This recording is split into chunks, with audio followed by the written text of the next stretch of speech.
Each passing day of the Echelon Racing League gets us closer to the real thing, racing in summer. Yesterday we were in Tulsa, and today we head to another staple on the U.S. criterium racing calendar. It is the Intelligentsia Cup. Today we head to the suburb of Glen Ellen to race a rider favorite course around Lake Ellen, one of the most unique courses of the summer, and certainly the most unique of the Intelligentsia Cup. It doesn't get any better than this. It's virtual summer in the Echelon Racing League. Welcome to the 2022 Virtual Intelligentsia Cup.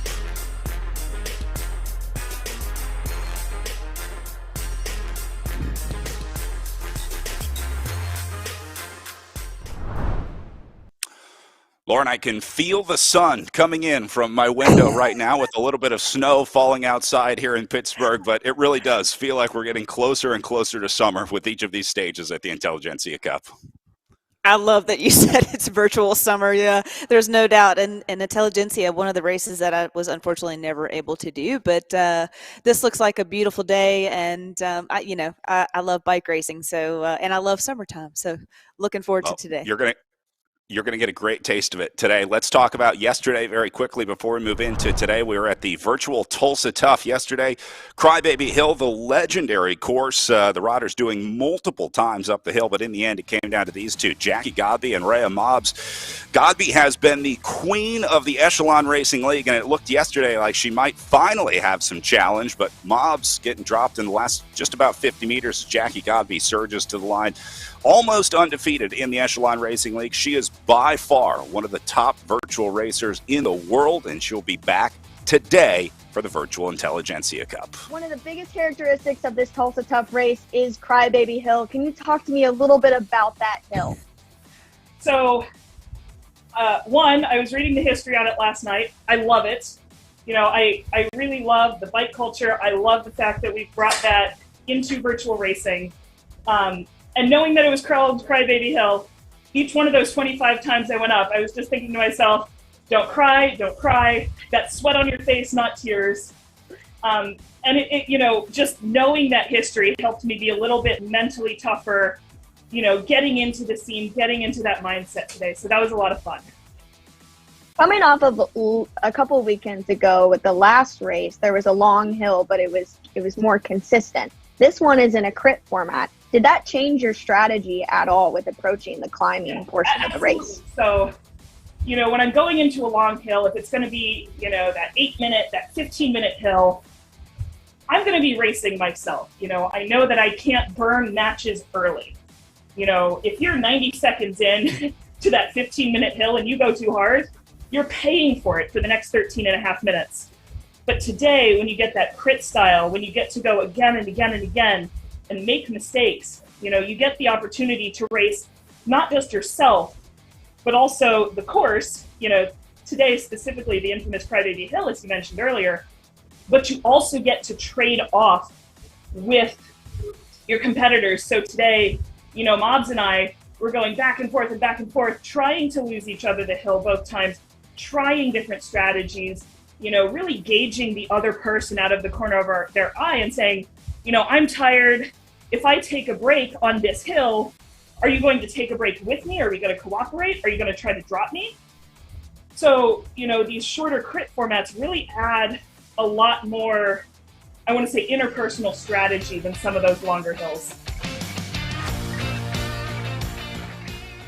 Well, Godby and Mobbs will be back at it today. You saw Godby in her XXX Racing Athletico jersey. This will be a special one for her because, we're just north of Chicago, the XXX Racing team based in Chicago. So a bit of a home race for Jackie Godby. No longer in Chicago. She's in Riverside, California now, but it'll be very fun to see the XXX Racing jersey out there as well.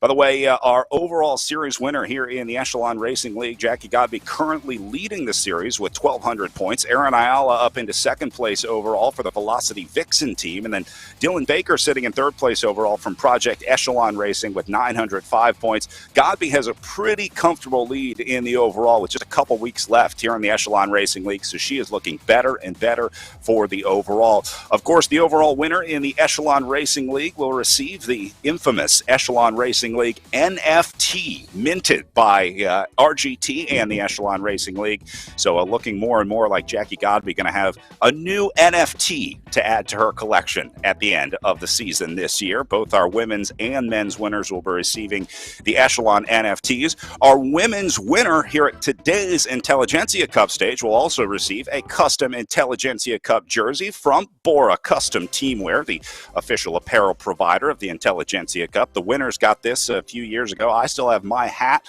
and buff. It's one of my favorite pieces of cycling apparel, and we're going to be giving our women's winner one of our Intelligentsia Cup jerseys for our two winners. By the way, speaking of Intelligentsia coffee, it wouldn't be fair if we didn't point out some of the nutrition needs for our riders in the Echelon Racing League. Hugely important for the riders to make sure that they're fueled up, and Jackie Godby is probably better than anyone and what she needs. She is out of doubt forever to grace our screens.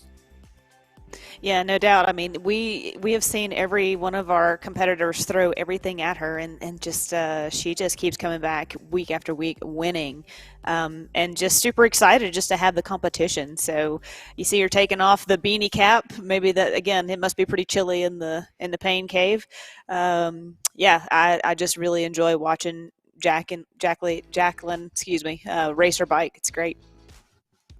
A big question today for Jackie is this course good enough on the hills, or is Rhea Mobbs going to be able to use the sort of undulating part of this course to her advantage? We always talk about Godby on the climbs. She's much better on the long, sustained climbs, not as good on the short, punchy climbs. That's mostly what makes up the course today. As you see our course here in Glen Ellen, we're actually racing around Lake Ellen, which is just a little bit north of the city. This is by far, Lauren, one of the most beautiful courses that you will race on in the United States. It is absolutely gorgeous. Racing around the neighborhood, you talk about racing around the lake, and a lot of ups and downs out there as well. It looks relatively flat when you look at it on a map like this, but once you get out there on the course, you're really going up and down a lot out there.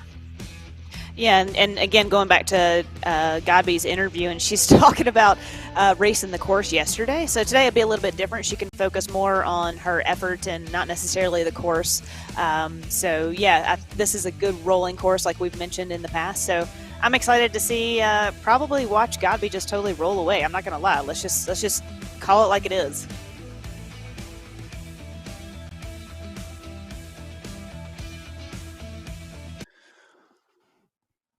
Well, and then yesterday we talked about the importance of nutrition. This was Kevin Bouchard-Hall drinking his Intelligentsia coffee mid-race. I thought this was way too cool to pass up. I thought I was very impressed with Kevin's pouring ability. So we're going to make sure that we're topped up with our Intelligentsia for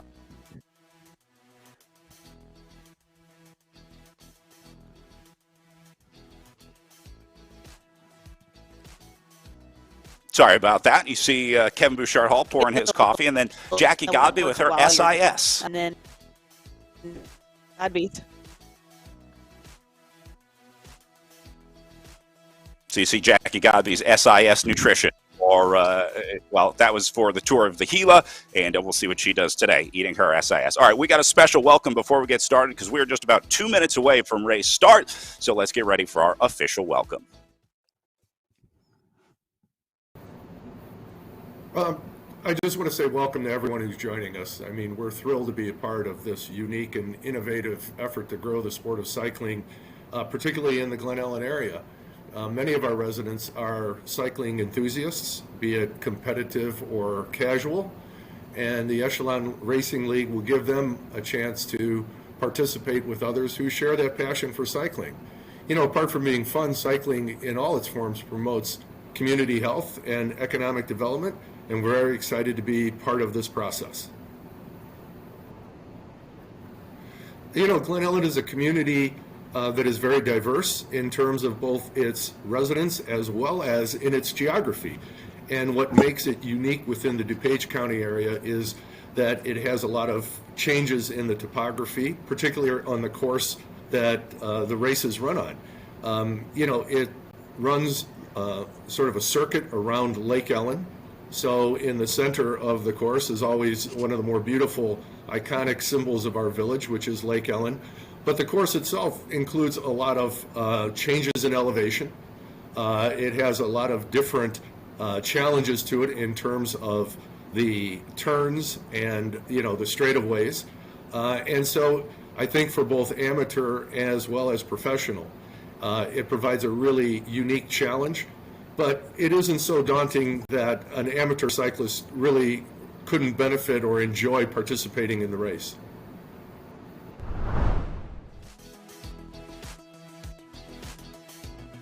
And meanwhile, pro women just rolling off the line just a couple seconds ago. So front of our field off and rolling, and of course being led by Jackie Godby. No surprise there. I have a feeling we're going to see a lot of that throughout the day today. Godby is by far the dominant rider here in the Echelon Racing League. So we'll keep an eye on the front of this group, wait for the breakaway. In the meantime, I want to bring in our race director of the Intelligentsia Cup, the In Real Life Intelligentsia Cup, who's joining us from Tucson, Arizona. Marco Colbert, who's with us in real life. Marco, thanks for being us in the virtual world. Thanks for joining us. Thanks, Brad. Thanks very much. Hello, everyone. I am the race director of the Intelligentsia Cup in Chicago, and welcome to the Echelon Racing League virtual races. On behalf of my business partner, Tom Schuler, and I, we hope to see you at the Intelligentsia Cup in July. Our dates are July 22nd through the 31st, and we're going to have 10 consecutive days of racing this year. Since I am in Tucson, I'll mention also that we're also looking forward to seeing some of you at the Tucson Bicycle Classic stage race. The event is coming back to life after 2 years off, and the dates will be March 4th through 6th, 2022 in sunny Tucson. And just finally, I'll mention I was at the Mercado yesterday having lunch, hanging out with about 100 other cyclists, and there was a couple, three riders from Project Echelon, so maybe they're racing virtually today. Thanks, Brad.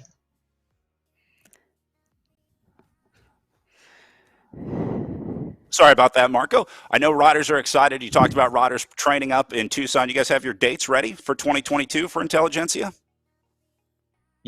For Intelligentsia, the dates are July 22nd through 31st. All right, perfect. Get a little training in Tucson, race the Tucson Bicycle Classic, and then we'll see you back for Intelligentsia. Marco, thanks for all that you do for cycling here in the U.S. I know it's a lot of work putting on the Intelligentsia Cup, but I hope you get to enjoy some sunshine out in Tucson today and save some for Lauren and I. We're going to need it. All right, back out to front of our group. Looks like Mobs, Godby, and Ayala splitting a little group off the front here, going 3 clear. Now, Ayala is the wild card out there today. We saw Godby and Mobs hanging with each other yesterday, but Ayala is the big question. Can she hang with this group of 2? I certainly hope so. I mean, I would love to see Erin Ayala be able to hang with this group of 3. So maybe some changes, some adjustments from yesterday, and then Ayala tries to sprint on the front today. You're right, Brad. I would definitely like to see Ayala stay up there today. And, the difference in today versus yesterday's course is you don't go right into an intense climb. So, hopefully Ayala can kind of ride into this race a little bit easier.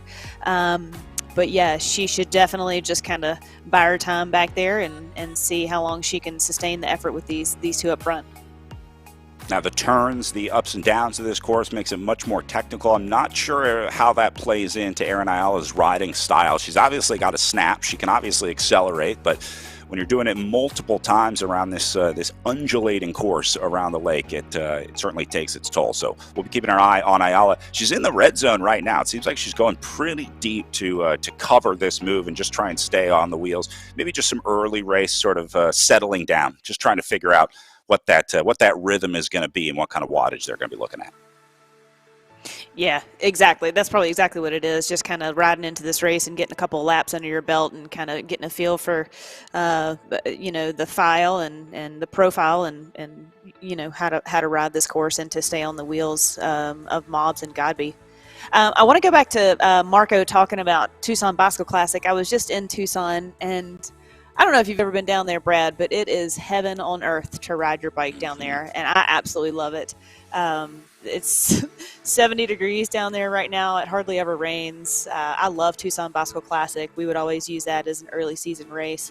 and it falls right behind Valley of the Sun in Phoenix. And so there's actually a couple of good race weekends that teams can get in early.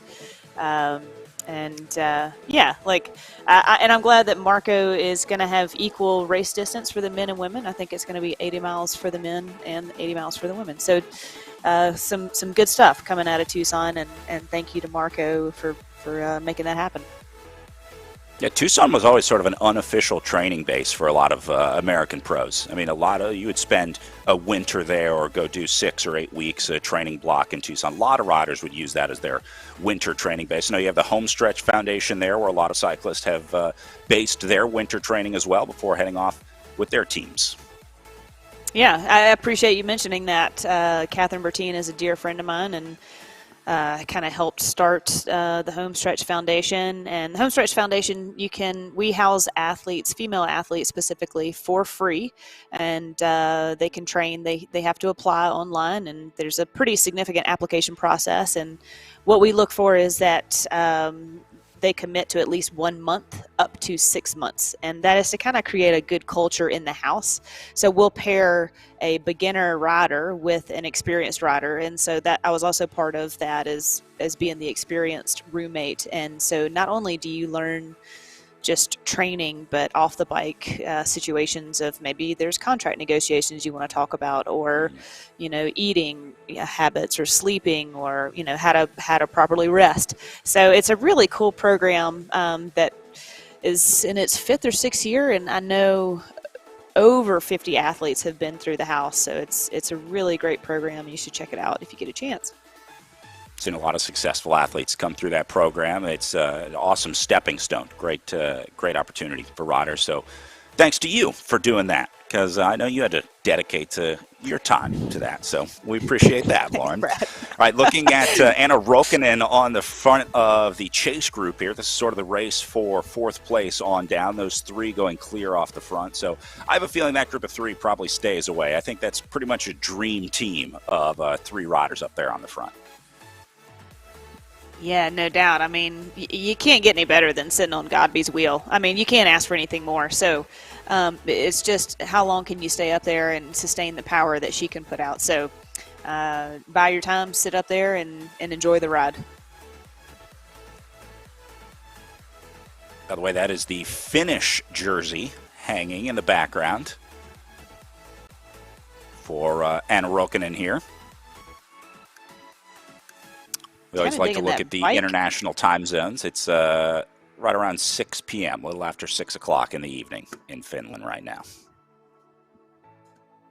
That bike scheme, paint scheme is pretty unique. Yeah, I'm not sure what that is. It might be a wrap. A lot of bikes have like a vinyl wrap on them. I'm more interested in the pear drapes going on. I think those are pears. Good eyes. I wouldn't have picked that, but yeah, I guess you're right. Rokkanen putting in an effort up on the front of this chase group, seems to be almost the leader of the chase here, although that group has now gone 260, 270 meters up the road. So I don't know if they're coming back. Now, this is, again, what I've learned from being here with you is that once that break kind of goes up the road at least 160 meters, it's kind of game over for everybody else. Godby, Mobbs, and I all cooperating, certainly working together. And this is a group of 3 that 1 has the power to do it, but 2 has the smarts to figure out the drafting, the dynamics. They know how to work together as a group. They'll know how to figure out a rotation, figure out the rhythm. So that's good news for these 3, bad news for the riders back in the break. There is an art to riding in a breakaway on RGT. I mean, it's not easy to draft off a rider to stay in a group. You really have to keep your eye on the screen and understand the gameplay. You can see Mobb's concentration on the screen here. When you get into these small groups, every watt matters, and the positioning in the group is important as well. And so that's where the gameplay comes in on RGT.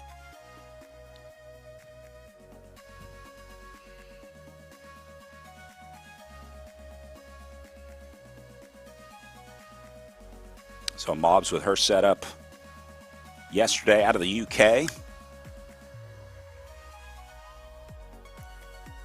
I mean, two if Brad, Americans. if anybody can take it to Godby, it's going to be Mobbs. And it's, yesterday's race was so much fun to watch. And, Mobbs was so strong. And, did she miss time the sprint? Again, we haven't really seen her, except for that one effort yesterday, go up against Godby, just based on, her mechanical a couple weeks ago. So, again, maybe fine-tuning the game itself. And maybe she can come back a little bit smarter today. And hopefully take a shot at Godby at the finish. I think that's what she's doing right now. Look at this. Mobbs in the red zone, leading this group of three, forcing Godby and Ayala to respond. I think Rhea Mobbs is trying to take it to Jackie Godby early here, saying we're not going to play your game later in the race. So Mobbs trying to hit Godby in the first 10 minutes of racing here. And someone else having to deal with that is Ayala getting dropped a little bit further back, taken off guard like that. He's like, she's probably like, come on. All I wanted to do is just sit back here for a couple more laps. Can't you give me something? I was going to ask, is there a chance that Mobbs and Ayala try and link up? And, can they gang up on Godby in any way? Yeah, there's definitely a chance. I don't know if they can have a conversation about that, but unfortunately, but also I think that Ayala may just not have that fine-tuned strength that Mobbs and Godby had. So, they may have the understanding of let's try and attack and counterattack Godby, but unfortunately, Ayala may be on the back foot of that strategy. Well, Mobbs certainly the aggressor early on here. Ayala just trying to cover a small 30-meter gap that opened up after that Mobbs attack. Looks like she's letting off now, though. That was most definitely a concerted effort from Mobbs. I think she was just trying to shake things out, maybe seeing how quickly Godby could respond, keeping her on her toes. And unfortunately for Mobbs, that dropped Ayala out of the group. We'll see if she gets back in. But now Godby's got to be thinking, all right, when's the next one coming? When's she going to do this again? Well, now, Mobbs kind of just limit herself by doing that because you drop Ayala. There's no counterattack. So, again, Godby can kind of just settle in and only has to put eyes on one person now. And, she can obviously catch Mobbs. And, yeah, come at me, I would think. Godby's never turned down the competition. She really relishes in it. So, she's probably smiling, looking for it. Looks like Ayala might be on her way back up to the group. Just has him in sight. You can see her in the red zone. Tough place to be here. The last bridge to get there, up to that last wheel. And again, you just got to stay with the group. Once you lose it, you're probably not coming back. So Ayala knows it. That's her at the bottom of your screen to the left. Rhea Mobbs up in the top left. And Jackie Godby up in the top right.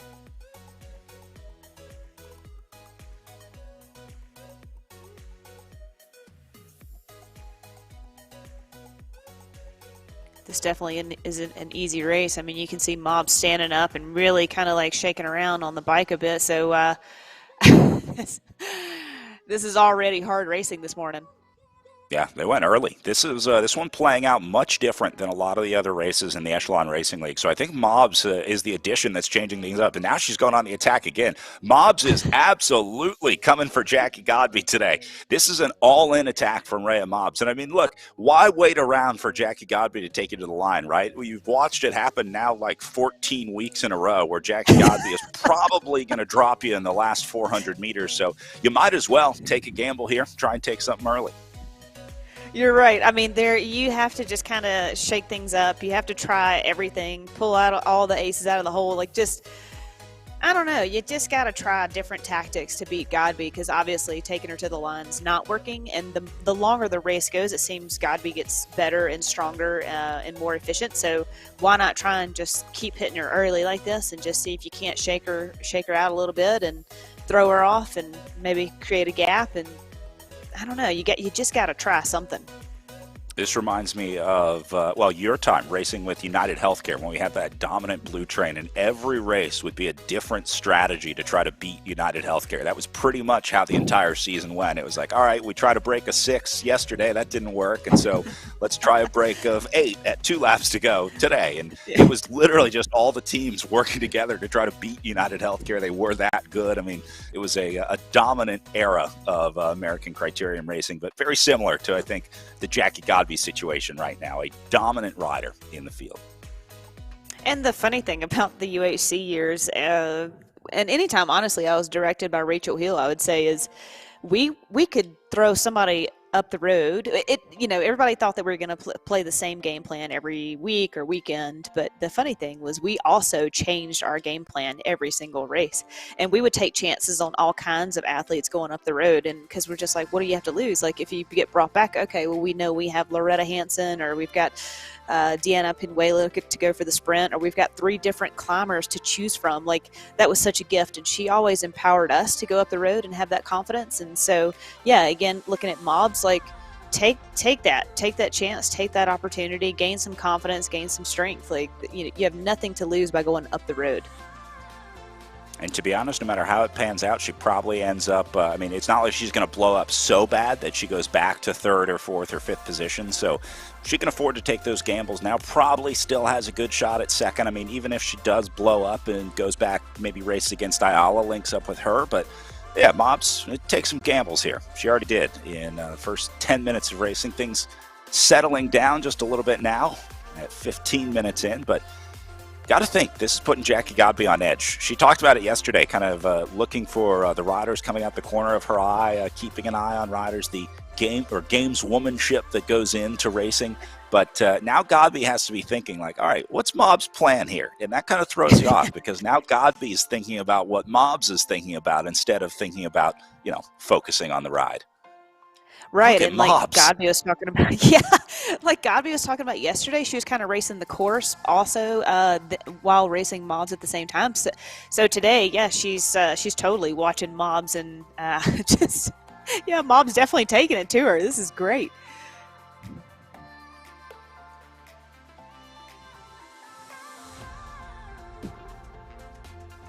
This is maybe the most unique start that we've had to the Echelon Racing League. I don't know that we've ever had anyone come out and challenge Jackie Godby like this. The prevailing wisdom seemed to be just try and hang with Godby as long as you can, but Mob's doing the opposite, trying to drop Godby as quickly as she can here. Yeah, and she's been pretty successful in these last couple of attacks of creating some separation and catching Godby slightly off guard, but again, Godby just knows how to sew it back together.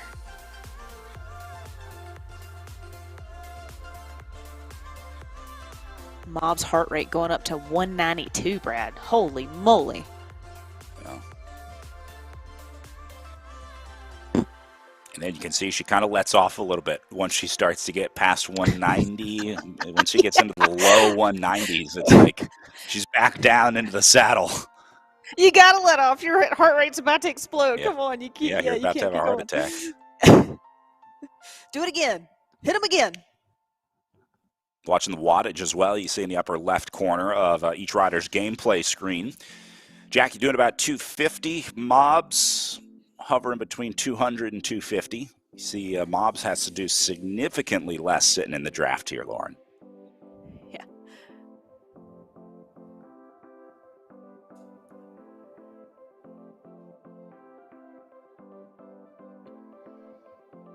She's going to attack again.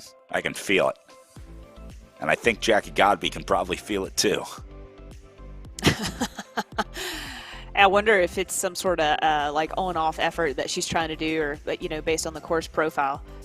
Yeah. Yeah, I'm not sure if she's been attacking in the same place or not. I guess that would be an interesting thing to look at to see if she's attacking, on a hill or not. These aren't really hills. I mean, you're talking about literally 3, 4, 5 second uphill efforts. You're done with it pretty quickly. So it's not a climb. It's just a elevation change, let's call it. Right. Nothing in the profile goes to red from what it looks like. So those little risers aren't as significant as yesterday. I do wonder, how that effort yesterday is left in your legs going into today. That could be a factor. Mobs against Godby. Yeah, Mobs is still doing the intervals from yesterday. Maybe that's it. She was just hitting it every 4 minutes out of instinct. Back to Erin Ayala in third. She is about 200 meters back from the Godby and Mobs group now, but holding off Karent, Dor, and Rokkanen behind her. So I think Ayala going to be fighting for third place here today, trying to stay between these two groups. Yeah, Ayala's definitely going to want to try and salvage this third place, keep her up in the standings overall, and she may not have a shot at the NFT, but just to be on the podium overall is something to be proud of too, and she's going to want to keep that for sure. Ayala's been so consistent in the Echelon Racing League. Again, we talk about how hard it is to have a good result every week, but it's hard enough just to get here every week. Most people have busy schedules on the weekend. Life tends to cram itself into those 2 days that you have off work, but these riders making it happen every Saturday and Sunday morning, so I'm impressed. Yeah, this is what they want to do. They're professionals. They like to show up. They like to get that effort in, and you look at Godby and her partner, and this is something that they can do together. So yeah, it is quite the commitment, but I think it's a very supportive commitment and a healthy, if you're going to be addicted to anything, this is a good addiction to have.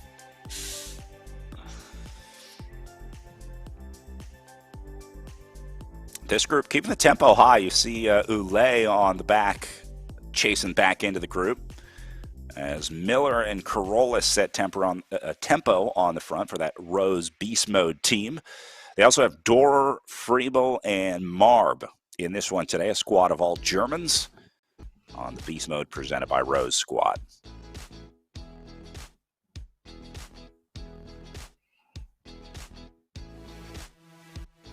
It looks like this group going to be happy to ride together here. Pretty similar to what's happening up at the front of the race. You see this a lot in RGT, where these riders will just kind of lock in together, find a group to ride with. Getting a look at Kim Miller from Germany.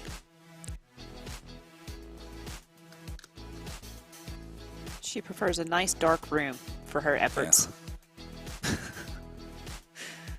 Got her 5:30, 5:30 p.m. in Germany right now. So I don't think the sun has set yet. Maybe. Or maybe she's not in Germany.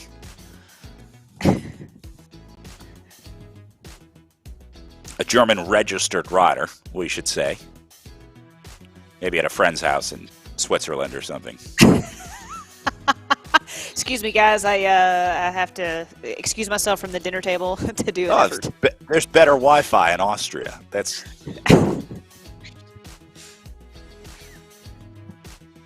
little separation happening at the front. Rokkanen going on the attack. Miller responding here. You can see the effort that she's putting in.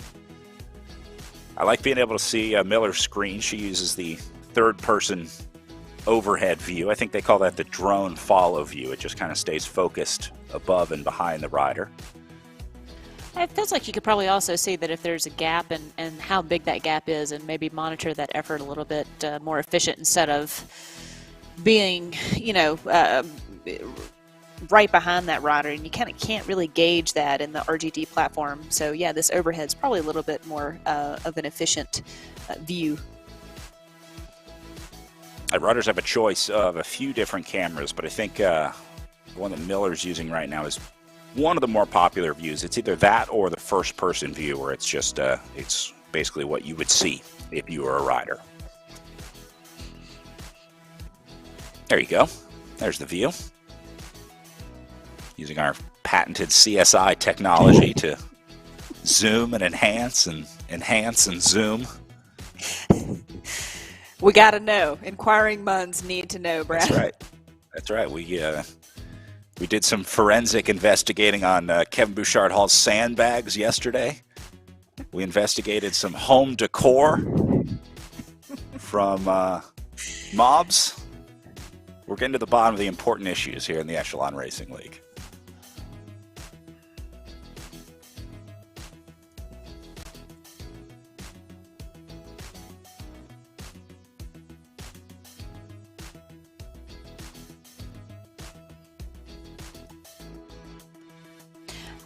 Brad, I wonder if Mobs will take a break here and kind of just try and roll it, to the last 10K and then try and start those attacks again. That was quite those really take an effort to do those attacks, and it's kind of hard to recover from. Or does she try and go again at like 15K, and then if it doesn't work again, then you settle in for like the last 5K? So a couple of different ways to play those attacks, but I imagine we haven't seen the last of those.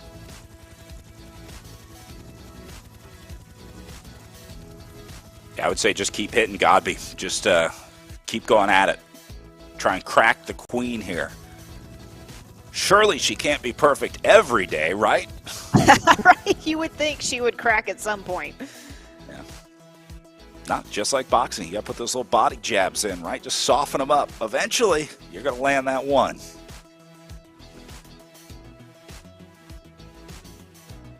The problem is Godby is the Tyson, Holyfield, and whatever other boxer all rolled into one. Yeah, she is kind of the greatest of all time. And I like how she does her homework on the courses. I'll be honest, I've never done any research on Crybaby Hill, so it's nice of her to, again, that's that PhD in her, isn't it? Just to kind of, it's in her DNA. She wants to do some research, figure out the course, and yeah, she's a really smart, gifted athlete. But we talked about her prep. It goes beyond just being good at racing. I mean, she's good at the whole process, right? So many riders deal with mechanicals and technicals and dropouts and nutrition. They don't have a bottle. They run out of food. That's never happened to Jackie Godby. So that's not by chance. She hasn't just gotten lucky for 2.5 years at this point. She is, she puts in the work to make sure that she has the best chance for success. Yeah, setting those objectives and then checking the boxes. Yeah, she's definitely got her list and has just dominated the Echelon Racing League.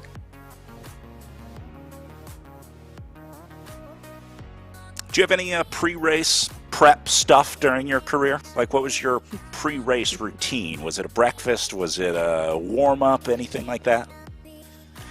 I was the music person, so yeah. I would always bring the little speaker, and I always just wanted to try and keep everybody calm and happy and having a good time pre-race, because look, we're all super type A individuals. We want to do well, we want to win, we're professionals, we have the pressure, so I would always just try and alleviate that pressure for everybody and try and crack some jokes. And there are a couple of videos out there, and I don't think I was always the videographer, but I've got some of my friends dancing. So we just, hey man, you gotta have fun. Like, at the end of the day, it has to be fun.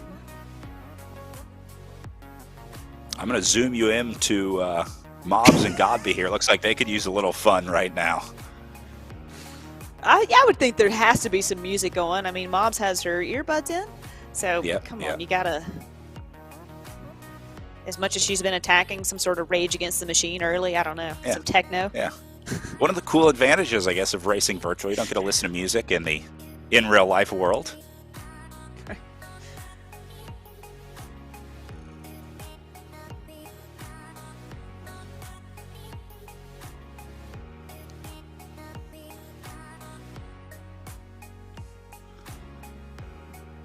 Both back out of the saddle.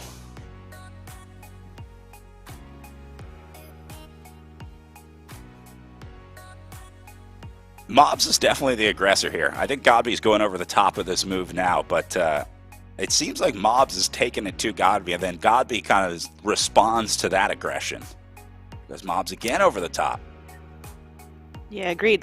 So we're at 15K now. Is she, like I said, is she going to try and attack for the next 5K and see if she can't get a separation, create separation, or just put the sting into Godby's legs and maybe hope for a sprint finish? And she was so close yesterday, so you got to think she can see that podium spot is there.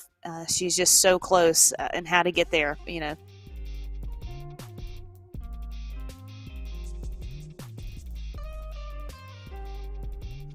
Both riders even matching when they hydrate and wipe the sweat away.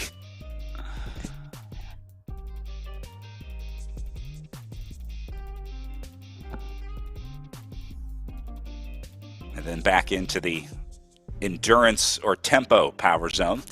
Back to the race for third, well, race for fourth with Erin Ayala sitting in third. These riders about 320 meters back from Ayala, so she's got a nice comfortable gap back to the race for fourth, fifth, sixth, and seventh. But if these riders cooperate and work together, they may be able to get up there to Ayala. If they can get a little train going, that might be enough to close down 350 meters over 15K. That should work on paper, but easier said than done, obviously. Yeah, again, we haven't really seen that in RGT, have we? We've been able to slowly whittle stuff back together, but Ayala definitely has to stay focused forward and conserve that spot. And because if these riders back here did get together and organize a bit and kind of put in some effort, they could definitely bring it back. 15K, that's plenty of time.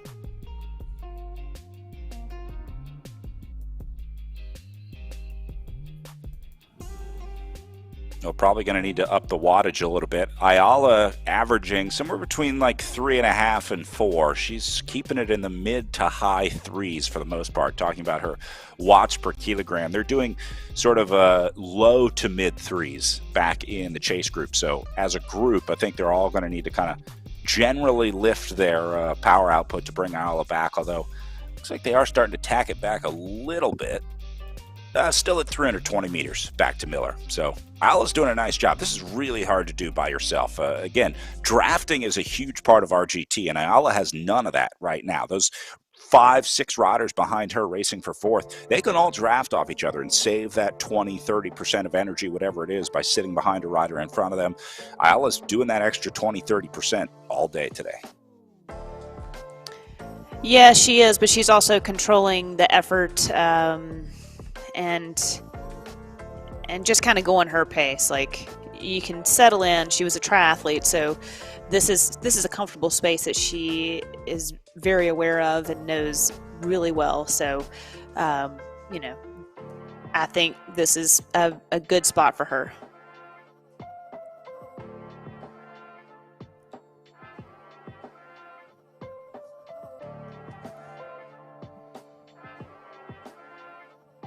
And she's only 530 meters off the leaders. So all things considered, really not that far back after 20K of racing. The fact that she's only 500 meters off that lead group speaks to the stick-to-itiveness of Erin Ayala here.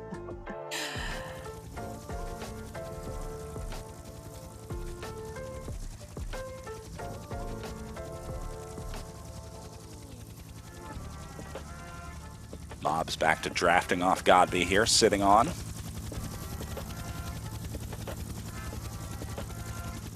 It's one of the most classic situations in bike racing, isn't it? Two riders in a breakaway. How do they play it out? And that's the best part about this sport. There are a million different ways that this can go down, and Mobbs and Godby are going to try all of them over the next, couple weeks of racing. We saw Mobbs doing the early attacking earlier today. Seems like that has calmed down a little bit, but it's just such a classic situation. How do you figure out how these two riders are going to play it out with 12.4K to go? Yeah, that's the beauty of like a chess match, and that's how we also always, or not always, but often describe bike racing as a chess match. Is you're never quite sure where that piece is going to go and why it's going to go there until you're kind of on the back end and somebody's got you under checkmate. So it's the beauty of the sport is never knowing what's going to play out on the road.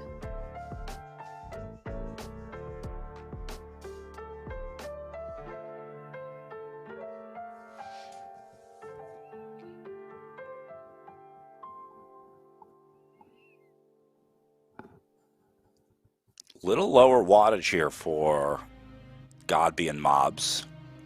And again, you can see the power zone change below their name. And just as I say that, Godby goes back on the attack into the red zone here. So right here is where they're hitting it. It's just before they get to the line. We'll call it maybe the last 200 meters, 300 meters. I wonder if Godby is maybe testing this now, trying to figure out that approach for what may be an inevitable sprint coming to the line in 11K from now. Yeah, especially with that last left-hand turn right there. That's going to play into the sprint for sure of knowing when to come out of that corner and get back on the gas. Although they might not have anything left to sprint after the battle that these two have been doing today. I don't know. I think Mom's has it definitely has it in her legs because she's been the instigator all morning, so she's obviously feeling good.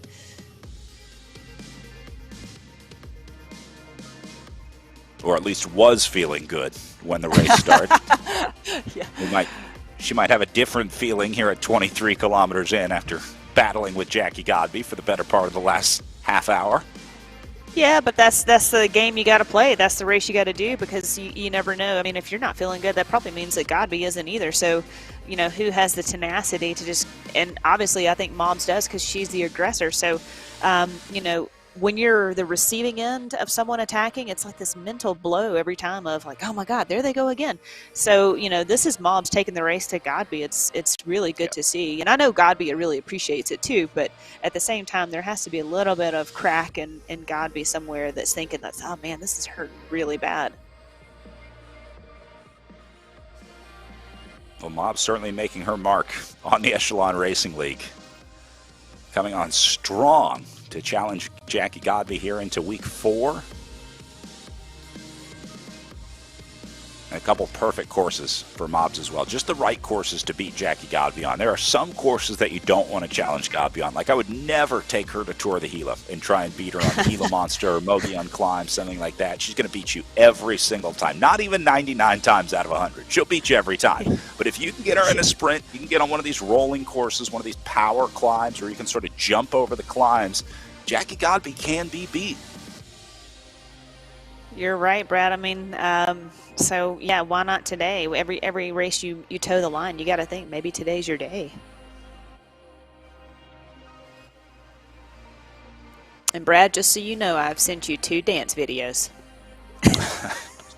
So be on the lookout. All right, we will do our best to get these in full 4K. Get those on the broadcast.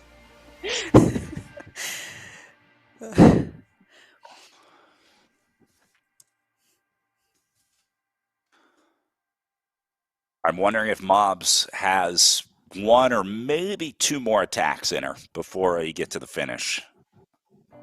Unfortunately, I think if you just wait around now for the sprint, you've wasted all that early wattage. You've wasted that early energy of making Jackie Godby attack, putting her on the back foot, because at this point, Godby has recovered. Like, she's fine now. She is no longer on the ropes. If she was feeling that pressure earlier, she has now had the time to kind of settle back down, recover. They're back into the green and blue zone right now. Jackie Godby's super strong mentally as well, so she can calm down after those attacks. Mobs needs to just keep hitting her. Don't give her time to recover.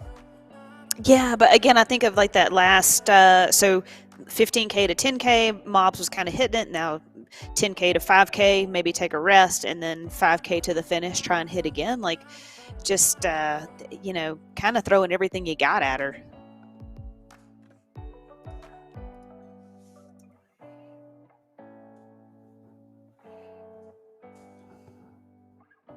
Now back into the red zone and back out of the saddle. Same section of the course again. It's right here where they're coming through the line. Seems to be where they both sort of accelerate into the red zone.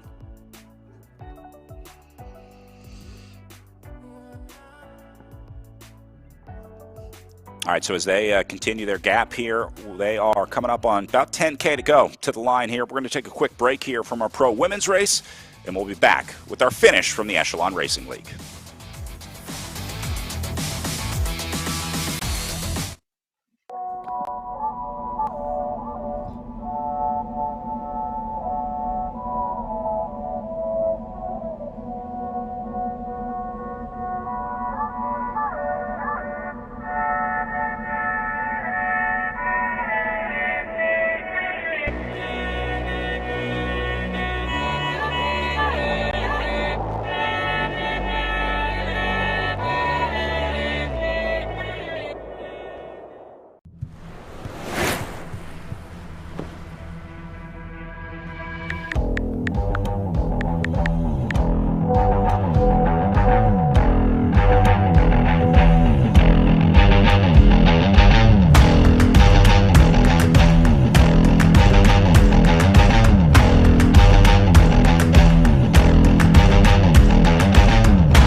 Welcome back. Ray Mobbs and Jackie Godby going head-to-head on the front of this one with 7K to go as Godby has gone on the attack now, put a little gap in between herself and Mobbs. Mobbs chases back.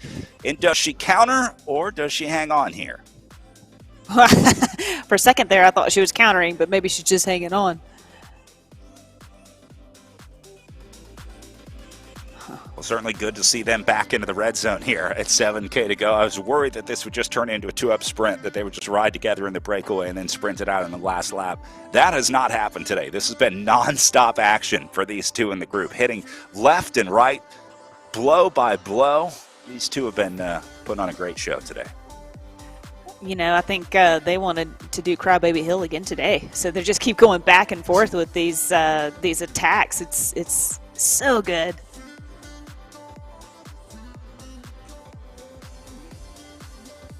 Only 6.4K of racing to go here. Should be 3 laps, I think. Back to Ayala in third, still holding on to that solo third position, about the same distance up to first and second as it is back to fourth and fifth.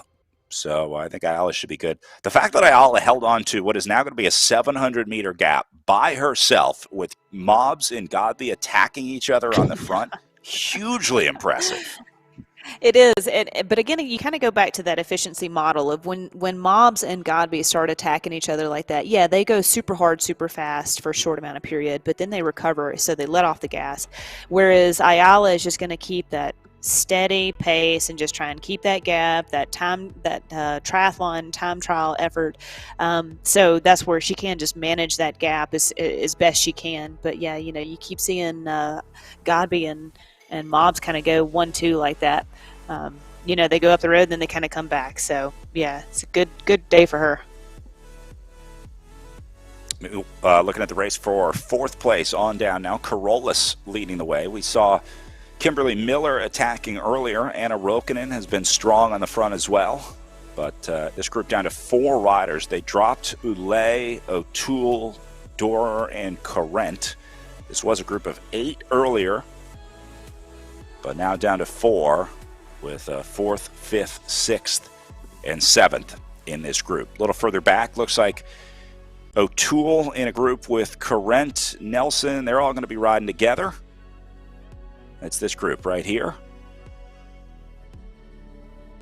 So this will become a group of 5, including British rider Emma O'Toole up into 9th position. And then behind this group, looks like next rider is going to be Janssen at 13th position. That'll be about 600 meters back, but I think this is basically we'll call it the 4th group on the road. We'll give Erin Ayala her own group. So got your 2 leaders, Ayala, and then the race for 4th, sorry, and then this will be the race for 8th on down.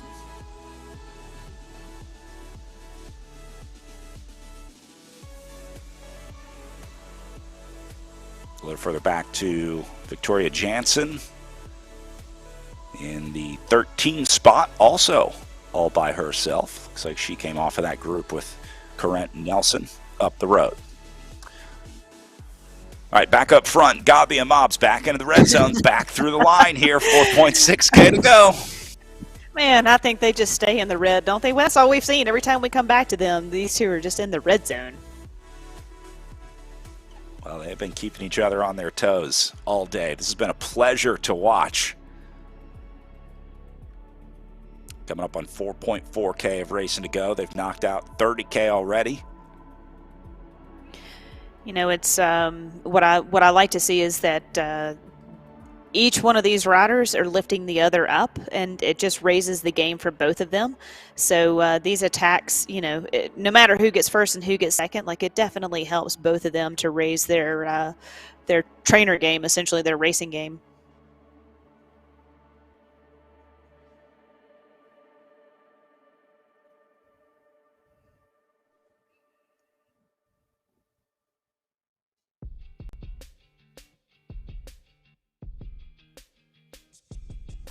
And now Mobbs going to take over on the front. Again, you see at the bottom of the screen just the two little blue sections on the course profile. They're not super steep sections, but it seems like coming off of that is where Gabi and Mobs are making the move. So,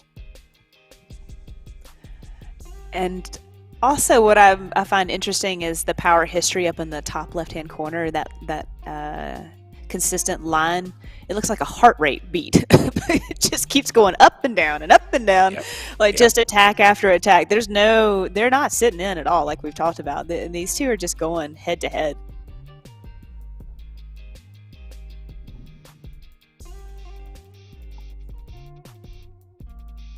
And now it looks like they're just going to lock into the waiting game here. I don't know that there's much time left for any separation, any late race attack here. So I think that window is passed, and these two are looking at a 2-up sprint to the line. Yeah, hopefully in all the attacking that Mobs has done, that she's also, what it looked like that Godby was doing is kind of attacking through that last corner to see how the game will play out and when to get back on the gas for the final sprint. So hopefully Mobs has done that same thing in all of this attacking and not just been solely focused on trying to get a separation from Godby. Ooh.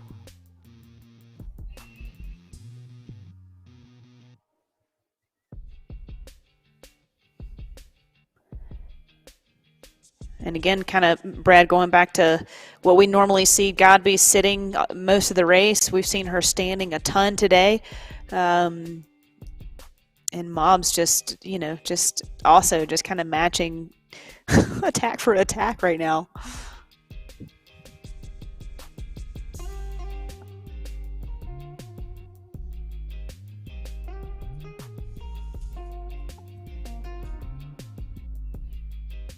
Mobs back into the red zone. Lets off around the corner perfectly.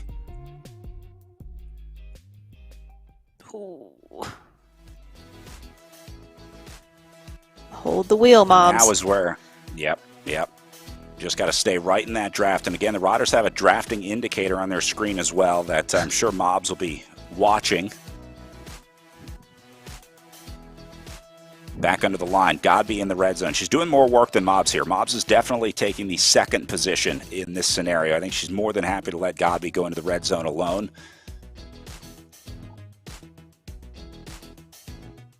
And as long as she can stay with her, no mechanicals, technicals, anything like that. I wish we had neutral support in the virtual world. We talked about Rhea Mobs had a dropout earlier. Like at the Intelligentsia Cup, we have Shimano neutral support, right? If you have a flat tire, broken chain, something like that, Shimano gets you fixed up, gets you back in the race immediately. We need like an IT crew from Shimano to show up to your house and help you, fix your Wi-Fi or whatever it is in virtual racing. Yeah. Or just give a free lap in the crit racing at least. That would be nice. But hey, we've, knock on wood, Mobs hasn't had any mechanicals today.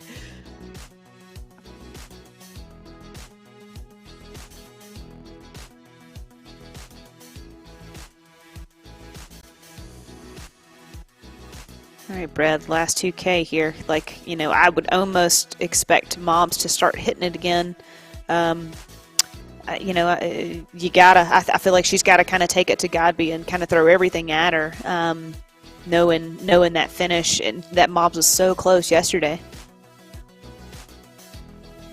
Yeah, you don't have much time here to get things right. Final 2K today presented by Shimano. For over 100 years, Shimano has established itself as the world's leading manufacturer of bike components. Shimano is famous for its systems engineering. It means that all components are developed in such a way that they function perfectly together and with the human body. The result is improved control, a faster response, more efficient use of rider energy, and general feeling of precision and harmony. You feel the difference when you ride a bike with Shimano components. Again, Shimano presenting our final 2K, now our final kilometer of racing under the red flag.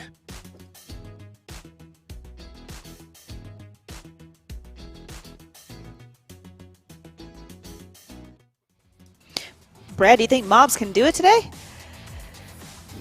I certainly think she's got the setup. She's got the opportunity. Whether or not she can pull it off, I'll get back to you in 800 meters from now.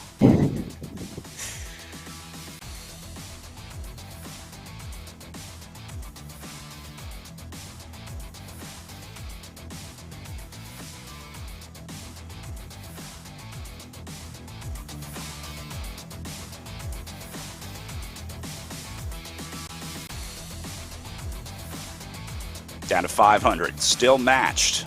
Pedal stroke for pedal stroke. Godby going to be first to go.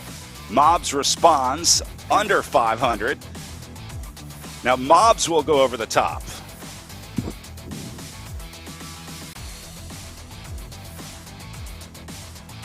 Godby responds. Mobbs was just waiting. She knew she had gone too early. Lets off the gas at 300 meters.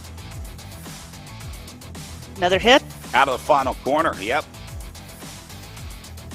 Godby goes again. Mobbs still responding. They're going to go right through this group. Mobbs redoubles her effort at 130 meters. She might have gotten it right. Did Mobbs finally time it right in the Echelon Racing League? Here comes Godby. A photo finish, but Mobbs held on. Rhea Mobbs unseats the champion of the Echelon Racing League, and we got a new winner from the faster cyclist team. Rhea Mobbs is your winner here at the Tour of Lake Ellen. Holy cow, it took that one hit right before that turn, and I thought that Mobbs had just gone a little bit too early, and then she hit it again, and last 200, 300 meters, and Godby just couldn't close it. Man, finally, we've got a new winner. Meanwhile, Erin Ayala going to roll in for third. Another consistent ride for her. Again, impressive ride, holding on to that gap all by herself. No one to draft off of. Another successful day in the saddle for Erin Ayala.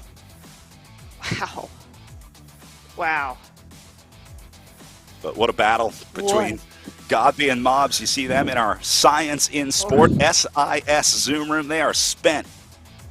They're going to need some recovery products after this one, Lauren. No doubt. Wow. What a finish. What good job. Hats off to Mobbs.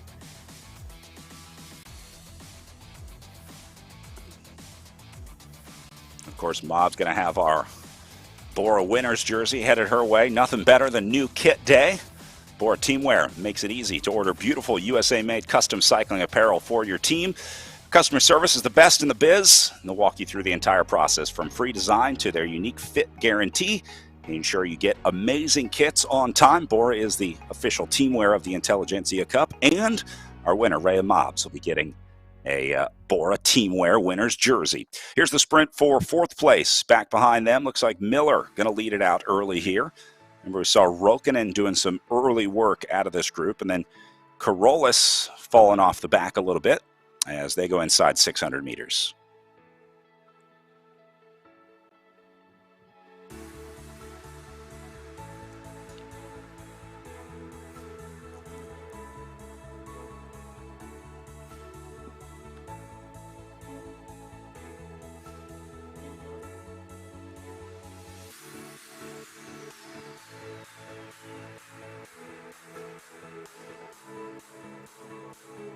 Rokkanen into the final corners here,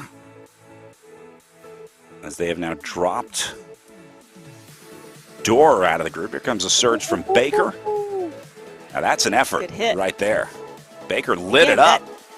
Dude, the corners, 200 meters from the finish. So yeah, they should have known that corner and how to time it with the game.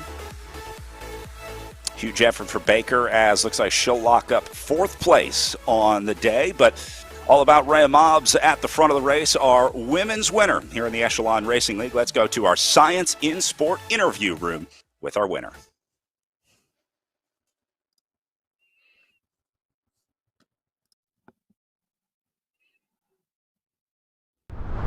From the UK, with her first race in Echelon Racing League, Rhea, how does this feel? It feels great after yesterday being so close and then just trying to work it out today to get the win. What was the biggest difference between yesterday's course and today's course? I think today was like a lot easier in the sense of as got to be attacked, you can so easily sit on the wheel and just keep there until the end, knowing that I'd be stronger at the end than trying to break away. Yeah. Do you value yourself as a rider that is a climber or a sprinter? 100%, yeah, sprinter. As obviously in the Tour, the hills for me were just awful, and I'd obviously end up third, which obviously was great. But yeah, it's definitely these flat, punchy courses that suit me. That's why I left it down to the sprint.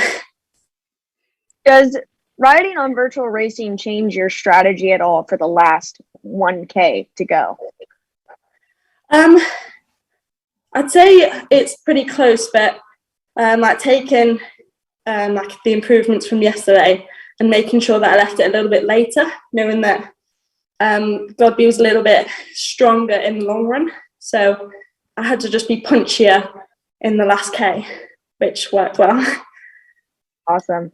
Congratulations to you, Ray, and we'll see you next weekend. Brad, back to you. Bye. Huge win for Mobs and a big upset. Winners interview presented by SIS. Fuel your indoor and outdoor training with science in sport with products to aid hydration, energy, recovery, protein, and more. No matter what your goal is, push your performance with SIS. Mobs must have had her SIS today because she was fueled up to beat Jackie Godby to the line with a 4.48 average watt per kilo, beating Godby to the line by 7/100ths of a second. Really did come down to a photo finish. You know, again, listening to Mobs, and she learned from yesterday. She learned how to go, when to go, and know to keep it a little bit later. She was so close yesterday. So, yeah, what a great win for Mobs today.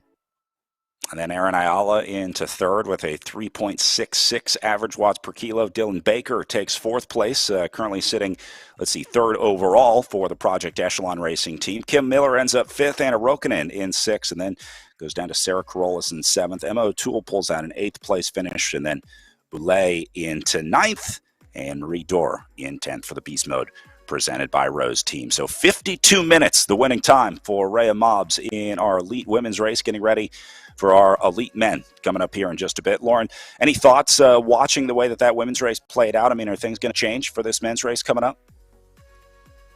I think it's going to be a lot of the same of just those 1-2 hits with Jordan Yeager. Just like we saw yesterday, it's just going to be a little bit less intense at the very beginning of the race, and hopefully those guys can stick together. There's going to be breakaways. It's going to be attacks. It's going to be great racing. I can't wait. All right, well, they are just about to roll off the line here very shortly. Our pro men warming up in our SIS warm-up Zoom room here as well. So we're going to take a quick break here from the Echelon Racing League as we wrap up our pro women's coverage. And when we come back, we'll be live with your pro men from the ERL. Come on, move. Of course, there aren't any spots.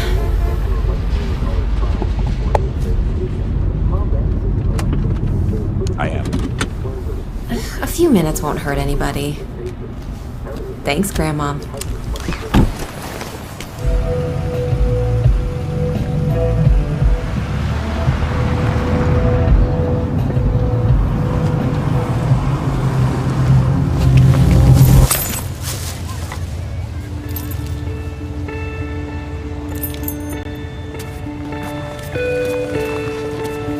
Paralyzed Veterans of America works tirelessly every day to create a more accessible America. Let's leave the accessible spaces to the people who actually need them. Whatever the reason, excuses don't excuse. Join PVA and be part of the solution. Honor the spot.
Welcome back, Pro Men on Course here in the virtual tour of Lake Allen. Looking at yesterday's winner, Jaden Yeager, on the front for the Restart Racing team. Meet the new boss, same as the old boss, here on day 2 of week 4 of the Echelon Racing League. Yeager hot this weekend. He's obviously feeling it after a win yesterday. Yeah, and this is a course that will suit him again today. Yesterday, I think, was kind of a harder course for him. Just with Crybaby Hill over and over. So, yeah, this could be another good day for Jaden for sure.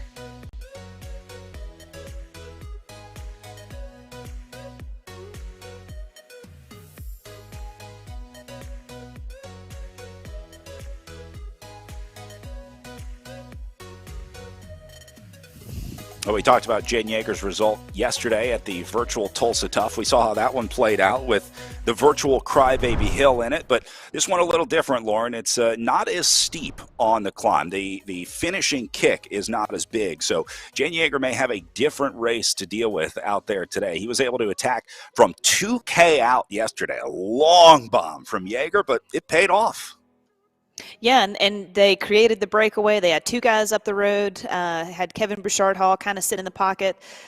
Kevin, hit the group a couple of times, but then Jaden just timed it perfectly and then held off for like a kilometer almost, just the entire lap.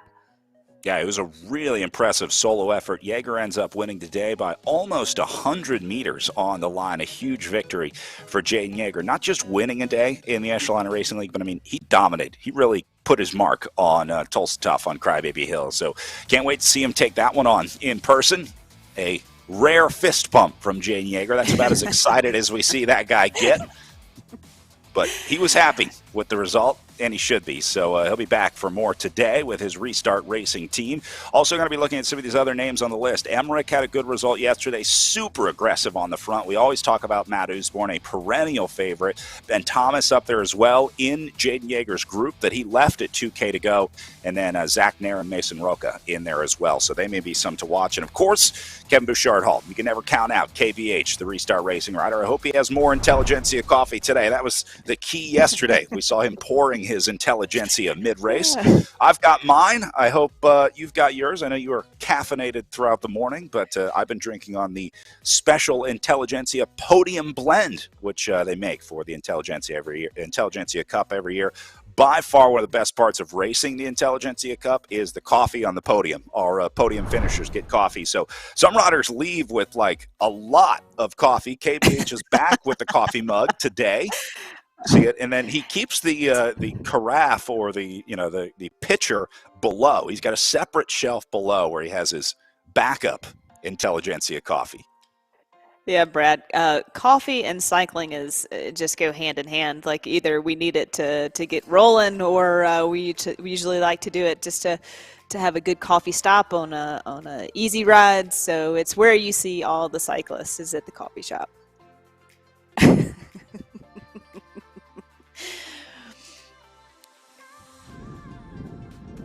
Got to have a good mug to be efficient. That's the most important thing.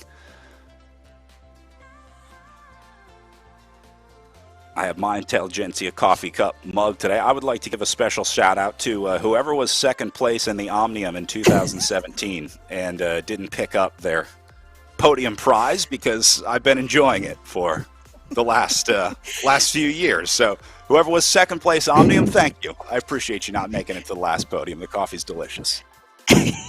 You should just go and just come up with a story and be like, you were such a good racer back in the day. That's your mug. You won that outright. Just wanted to remember. Yeah, exactly. No, my only victory to the day remains the Maui stage race, and I think my career will end that way as well. So there you go. Finishing off the coffee for KBH. Now I just wonder if it's a good prop for us. Yeah. Appreciate it. Yeah. Well, it's working. Staying with the group, keeping it tough. This one playing out much differently than our women's race. This is still a huge group remaining here in the race. Really, no major separation aside from the patented Matt Usborne attack to try to split things up here. But that'll come back. Usborne with the Above Beyond Cancer team, trying to make things interesting. And talking about the differences from today and yesterday, I was actually talking to the Project Echelon guys and just kind of confirming what we thought and what we see, and that how hard that race was. And the guys said that their normalized power for the first 15 minutes was at least 450 watts, and one of those riders got dropped. So that just shows you, like, that was such a hard race yesterday, and that that's going to leave a little bit of sting in the legs today. And whoever had enough recovery and cool down from yesterday, it'll show today. And the fact that this course is a little bit more rolling will help all of them kind to ride into this race and warm up a bit more of that central nervous system before they all start going crazy. Good look at our SIS Zoom room. Somebody got the outside set up. I thought at first it was a green screen in the center of the SIS Zoom room here. That is an authentic backdrop. Whatever rider it is, they are in the mountains, or at least at the base of the mountains. Pretty cool. It's Timmy Bauer. Wow. That's a strong flex. So I think Timmy Bauer is impressive. NorCal based. I'm not sure where he would be training from, but that is quite the setup. That's spectacular. And I also want to point out Lions of St. Louis. We'll talk about them in a bit. Here's Timmy Bauer. He's still got the fan, even outside. I love that about it. I got to say, this is probably the most unique setup we've had of the Echelon Racing League so far. We've seen not the first rider to race outside. We've seen a lot of riders racing in their garage, some riders in the backyard, trying to get cooler temperatures outside, but no one's had this view, that's for sure. He's got gloves on. He's got something on his head. I can't tell if that's like a headband but like you said, like the fan's going. So there's snow on the mountain, so it's not hot there.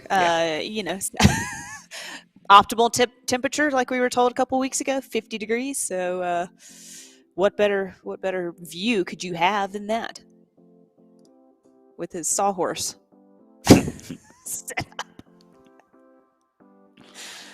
Do a little construction afterwards. Well, it almost looks as good as virtual Glen Ellen looks in real life. And look at that, Timmy Bauer gets up to the front. Little TV watts for us.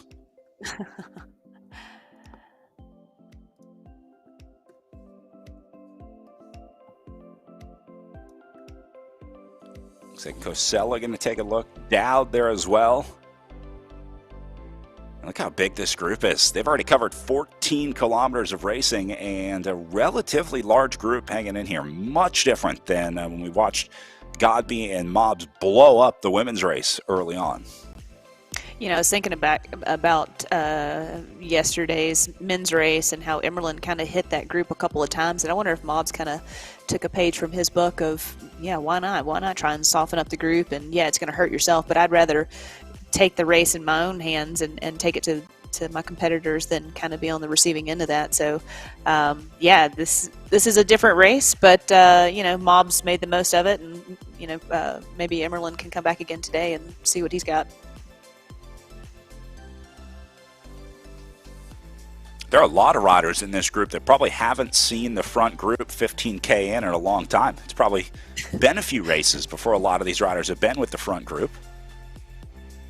Not sure what the change is today. It must be something with the course that's keeping this group together. Maybe just that much more difficult, or maybe it was Crybaby Hill yesterday that's keeping this sting in the legs here. Yeah, no doubt it was Crybaby Hill that just destroyed the group yesterday.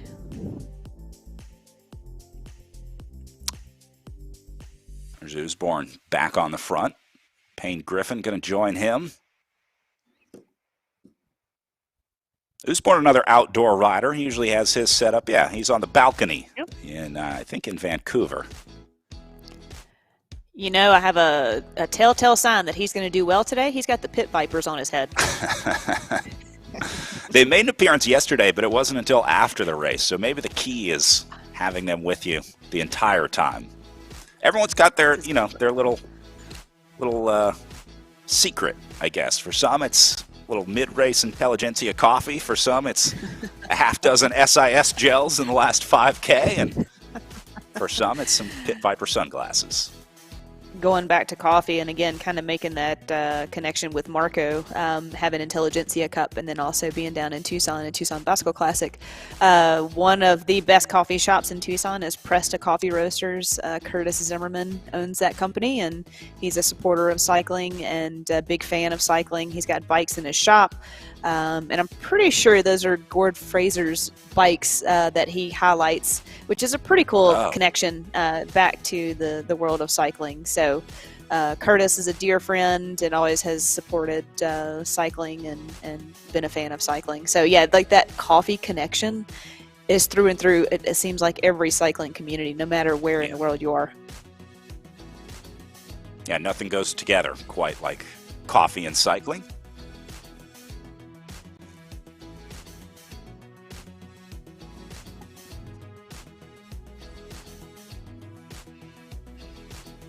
Kevin Bouchard Hall up to the front.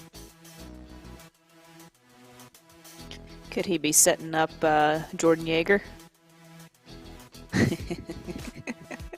I love these guys set up too. Like Misery loves company for sure. So I think these guys are great.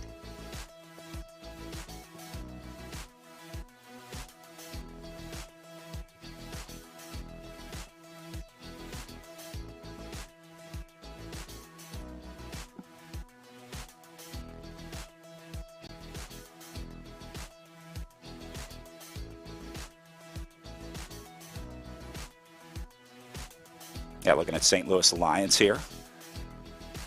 These guys, we saw their training gym earlier in the Echelon Racing League. But such a cool program for the Alliance. These are riders all from St. Louis that sort of get together when they race at out-of-state races like the Intelligentsia Cup. Saw them with their compound every day at Intelligentsia this year. They will normally race on different teams when they're racing local races in St. Louis, and then when they travel out of state, they all sort of work together. That's a lot of electricity and bandwidth happening right there. Yeah, that's for sure. This gym, wherever they are, must have an incredible internet plan. That and maybe we can be sponsored by an extension cord company.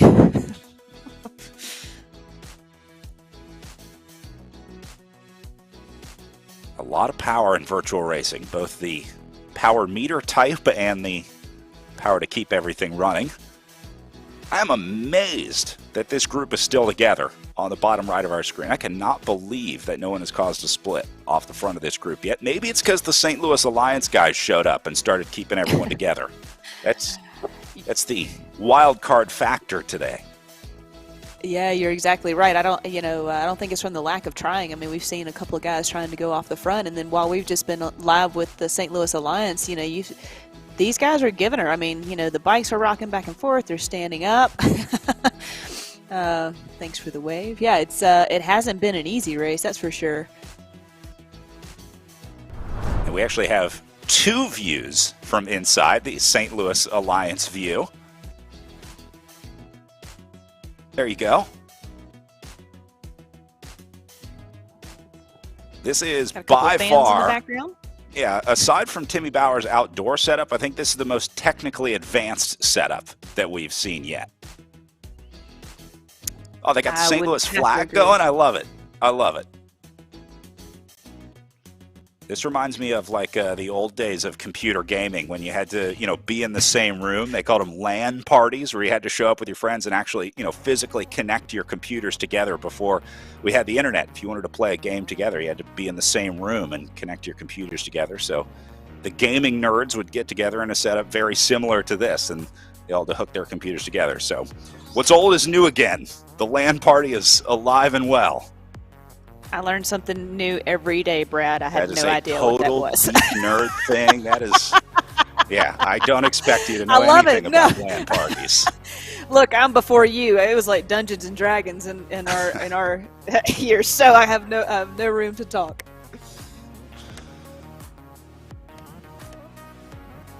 Right on, watching some of the Alliance St. Louis riders.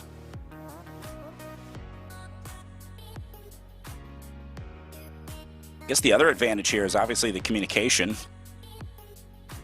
Certainly easier to try and get a plan together with these guys when they're all there in person. I want to know how this one guy got access to the fan. Like, do they take turns with the fan? Only one of them on the left side of the screen here has the tabletop fan facing him. Maybe how do you decide who gets the day? Yeah, yeah, or it's the guy in the front, right? He's doing the most work, so he gets the wind in his face. If anyone else wants to get up to the front, they're more than happy to do that too. You can see in the background one of those industrial size fans. Those are always a good pusher of wind, like you'd see in a gymnasium, since that is a gymnasium. Workout gym facility. Yeah, workout facility. I like that. Well, right now it's an esports arena. That's what we're calling it right now. Maybe St. Louis's largest esports arena. I'm not sure if they've built a permanent esports arena in St. Louis or not. We'll check it out when we go back for Gateway Cup this year. Mike Lister up on the front. Tom Gakes taking a look as well. Dutch Riders, Brad Bickley, your series leader, up at the front now for the Above and Beyond Cancer team.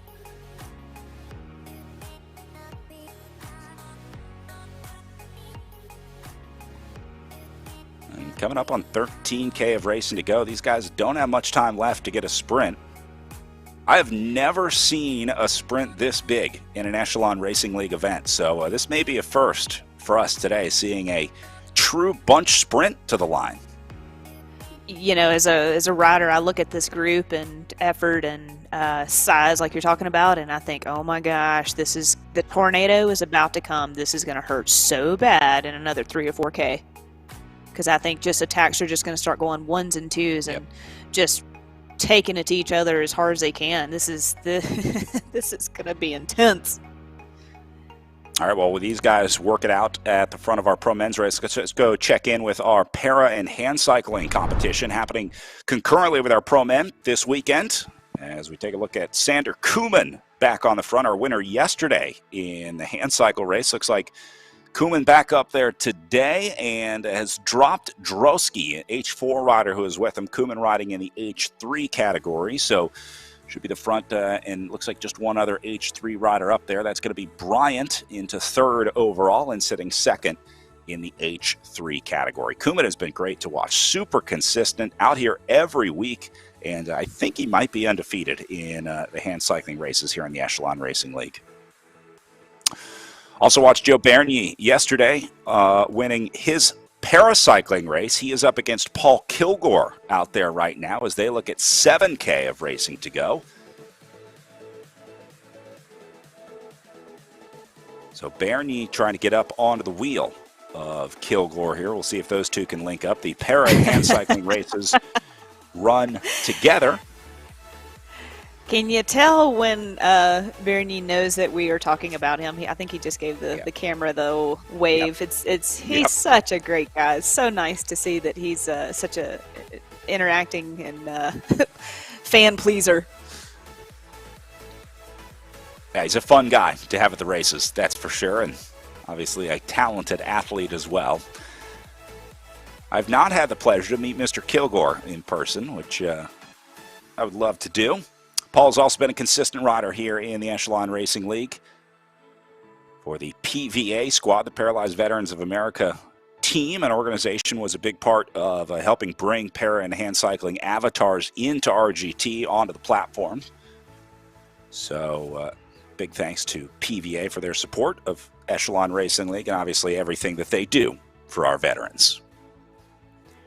Seems like Bernier was waiting on some TV time because he just took over Kilgore, but Kilgore is coming right back.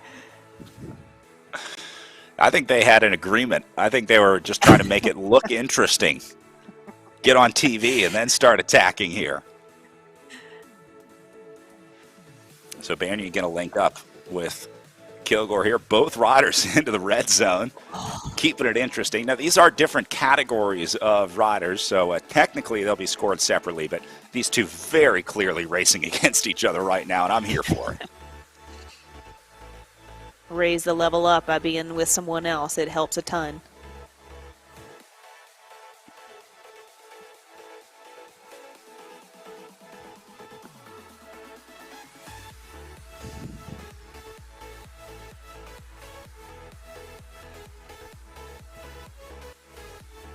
Looks like Kilgore keeping an eye on Joe here.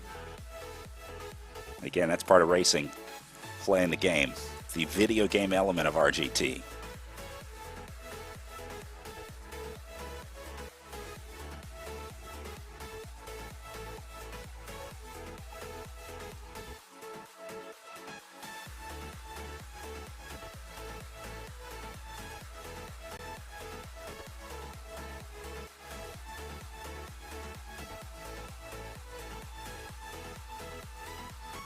So about 5K to go here for these two. We'll keep an eye as Joe Bernier goes on the attack.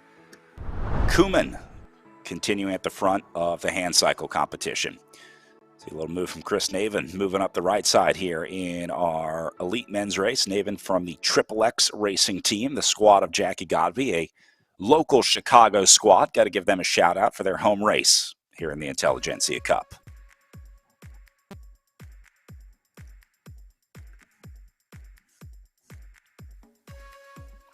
We'll have to find some Tucson teams in there as well. We were talking about the Tucson Bicycle Classic. They'll also be promoting coming up here March 4th through 6th.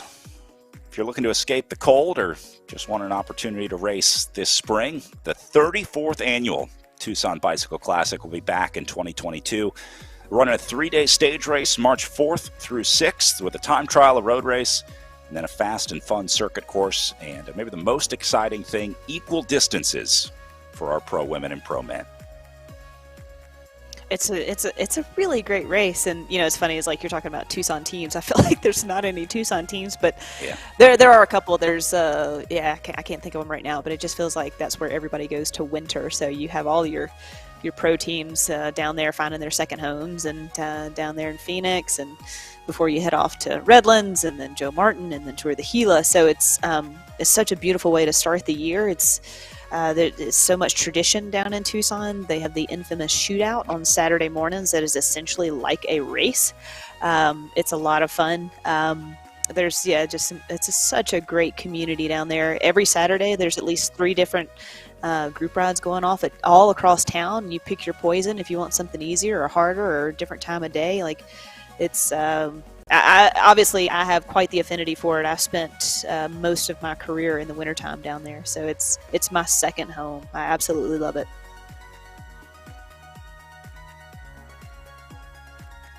Tucson is also the nearest airport for Tour the Gila for a lot of people going down there, so it has been some bonus time in Tucson. Exactly. So here's the split there you go. that we were waiting on all day. It took a little while before it finally happened. But Usborn, Thomas, Neuhaus, David, Betts, and Blodgett looks like have gone. I think Blodgett going to be the last guy to tack on there. That's the Restart Racing rider just coming into the back of the group in the light green jersey there. We talked about Usborn trying to set up the attack for his teammates. Remember, he's still got Timmy Bauer, Brad Bickley, your series leader. Morris is back there. Travis Samuel, super strong on the trainer. Grant Simons. So this is not the only card that Above Beyond Cancer has to play here with Matt Usborn, but they don't have a lot of time left to play the cards is the problem at 8K to go here. So this might be the move. Even if Usborn was trying to draw other riders out, sometimes that plan changes when it's like, all right, this is no longer a chase. This is the winning move. Right, and then you got 2 beast modes up there, 3 beast modes up there, so, they're going to probably say, hey, yeah, let's roll this, let's go, and yeah, sure enough, David's on the attack right now and going to try and keep that separation. That's good numbers for Betts, them. Yeah, and Neuhaus all in this group, so 3 beast mode riders, if they have the time to get organized. It's such a chaotic course, too, with all these turns and bends and ups and downs. It's tough to get a group together. Field is tacking it back. Oliver Dowd back there leading the chase, bringing his power up into the red zone. So that's going to bring this gap down at coming up on 7K of racing to go. Restart has Blodgett, Bouchard Hall, Dowd, we just talked about, Jaden Yeager, yesterday's winner, and then Sarnecki and Swart as well. So that's another powerhouse team that has multiple riders that can attack out of this group. So even though Usborn coming back right now, watch for a counterattack from a team like Above and Beyond Cancer, Restart Racing, Beast Mode, the teams with big numbers that can afford to maybe launch another rider. So this is where it would happen. Watch for the counterattack. Here goes Ben Thomas, Team Tour 2000. Their team graphic right on cue here, as he'll be working with Charlie Revel, Alex Pleger, Mike Lister, Andy Davenport, and Charlie Beek. I like that you listed off about 5 teams that's going to counterattack this attack. So it's like that's the thing, is like this last 10K is just going to be a tornado of attacks just left and right, and just trying to send guys up the road and just whittle it down. This is going to be intense. It is intense. Group coming back and growing. 13 in this front group now. Dowd made it across. It looked for a while like he was going to drag that group back up with him, but now he's gotten that separation. So Dowd is clear. Project Echelon also has Zach Nair up in this group. So it looks like Nair will be the man for Project Echelon going forward here. I think the only Project Echelon rider in the break here. It is. Restart with 4, the best setup out of any of the teams. And I think everyone else is on their own.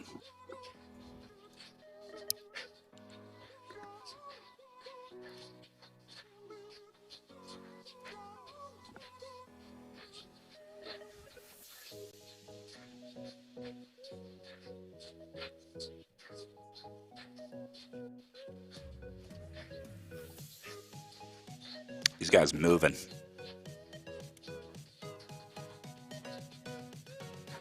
Watching the speeds coming up on 50K an hour around some of these corners. Oh, especially these last 5K now. Oh, man. Yeah, those little hills start feeling just a little bigger. What was an easy riser to get over in the first 28K all of a sudden gets a little more difficult here. This is like motor pacing. It's you have an attack, and then you get back in the group, and then you have an attack and get back in the group. You're rolling this big gear right now. And this is such a big group. It's chaotic. There's really no organization up in this group, so they're going to have to figure out how they're going to play it. Talked about Zach Nair with Project Echelon earlier. Nair is also one of the director sportifs that we see working with other teams a lot from Project Echelon. A lot of these riders and teams will use Discord to communicate, to chat tactics or race situation. We do have access to the Project Echelon Discord. Let's listen in on that, see if they're giving Nair any encouragement or advice up at the front. They're gone, I think. Come on, Zach.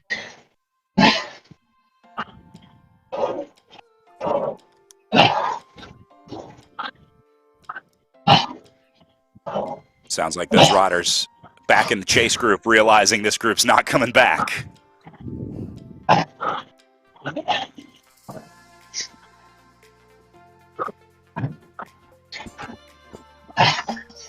And the best thing you can do is cheer on your teammate up the road. That's got to be nice to get just a little bit of encouragement. So I think that was the voice of Eric Hill saying that group's gone, talking about these 13, and then saying, come on, Zach. Yeah, you know, Eric wears so many hats now being part of the team. Like, this guy's, I don't know when he sleeps. I mean, between running logistics and racing his bike and being there for the team and kind of, you know, being the team captain, like, this guy's all over the place. It's, he's definitely got a love for the sport.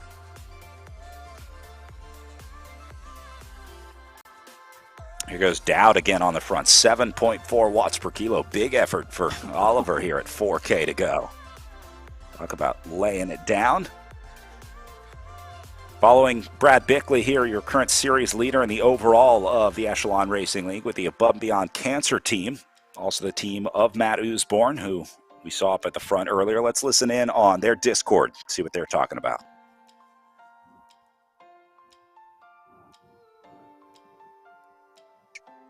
Stay right on his wheel. It's your sole focus.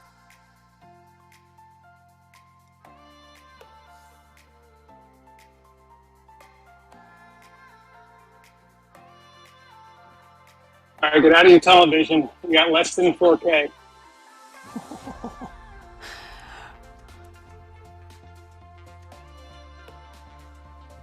Okay, that was great, guys. But there's 4 restart guys there. Someone else is going to go over the top, so just stay super alert.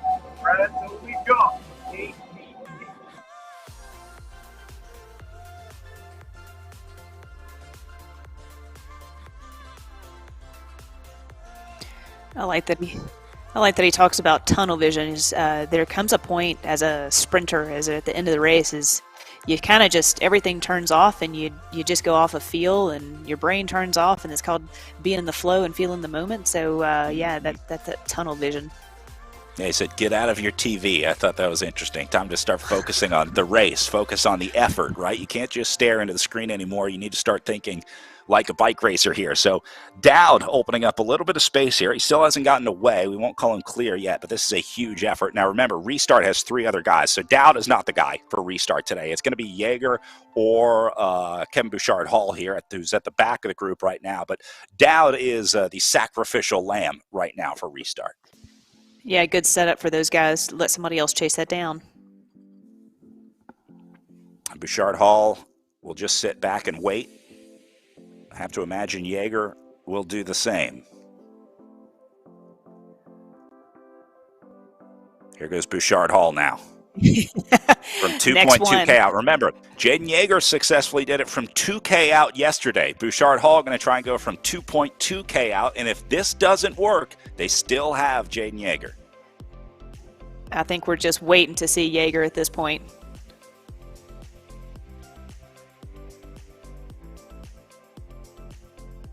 A lot of separation up at the front now. We talked about the group dynamic that had held on for a long time in this one. That one has since blown up. This is turning into 1s and 2s very quickly.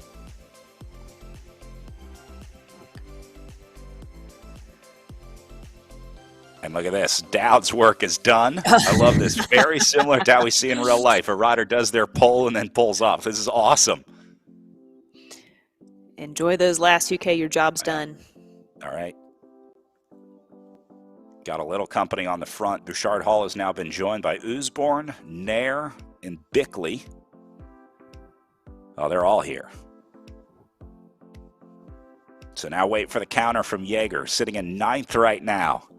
At 1.4K to go. We're right in Jaden Jaeger's sweet spot. Bickley's keeping it fast on the front, though. What Bump Beyond Cancer is trying to do is keep this race so fast that Jaeger can't go over the top of it. They want to keep Jaden redlining right now so that he doesn't have any headroom to work with. They're going to put Blodgett up here as well to try and go. Bump Beyond Cancer has now lost control of the tempo as they go inside of 1K. I think Usborne's going to have to watch Jaeger. Neuhaus for beast mode here. And looks like they're going to run out of time for a sprint. So this will be a sprint, or for a split. This will be a sprint out of the group. Nair looking good as well on the right side for Project Echelon. He'll be looking for a line here. Down to 650 meters. There's Jaeger and Bouchard-Hall, 2 of the big favorites coming into this one. Jaeger goes on the attack now. Here it is. The moment we were waiting for. Jaden Jaeger attacks at 600 meters to go. Mason Roca going to try and respond. Neuhaus is there as well. Jaeger going all in into the red zone. Here comes Matt Usborne, the Bump Beyond Cancer jersey, trying to respond. Jaeger into the final turn with 300 meters to go coming out of it. Times the power perfectly. Back on the gas. And Jaden Jaeger is going to go 2 for 2 in week 4 of the Echelon Racing League as he'll win the Intelligentsia Cup. In Lake Eleanor, does he? Sworn by Rock at the end. I spoke too soon. Unbelievable. Wow. Oh. I love a good sprint finish. I thought Jaeger had it. We couldn't see behind him. And sworn by Roca in the end. Oh, man. Oh, that was so good. Yeah, I mean, we thought that was it. I mean, Jaeger was gone, and out of nowhere, Roca comes back. And Usborne just off the back. Yeah, those guys were, were just so close. Yes. Oh, man. And then the rest of the group finishing up here. Holy moly.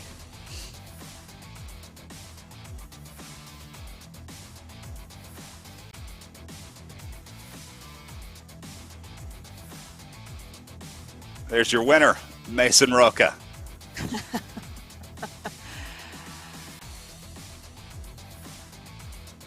Man, Gotham Greens presented by Verge Sport Rider.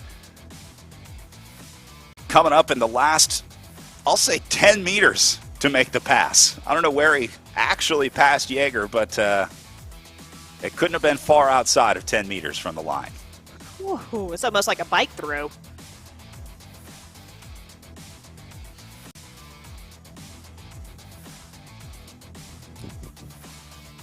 Oh, if there's ever going to be a way to beat Jane Jaeger, this is how you have to do it, right? You're not going to beat him on a long-range attack. You're not going to beat him in a final climb to the line. You really just have to wait for that chaotic final sprint to try to make it work, and sounds like that's what Roca did out there today. All right, I think we have our race winner, Mason Roca, in our SIS interview room, so let's go over to Mason. One, go. Thanks, Brad. I'm here with the winner of the Intelligentsia Cup, Mason Roca. Mason, how are you feeling after that win?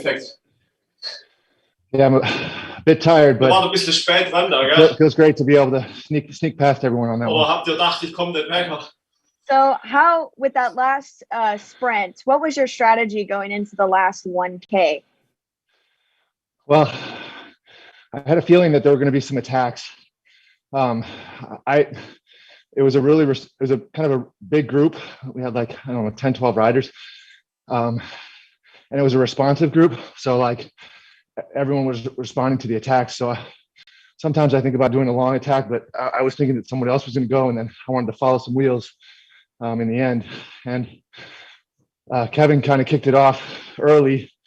And then right before the last climb, he kind of let the group catch up, and then Jaden hit it. Jaden hit it, and I knew that was going to be a couple people jumped on his wheel, Zach and Matt, and so I just tried to stay on wheels, and I just had a little bit more gas left at the end than they did. So kind of luckily timed it well.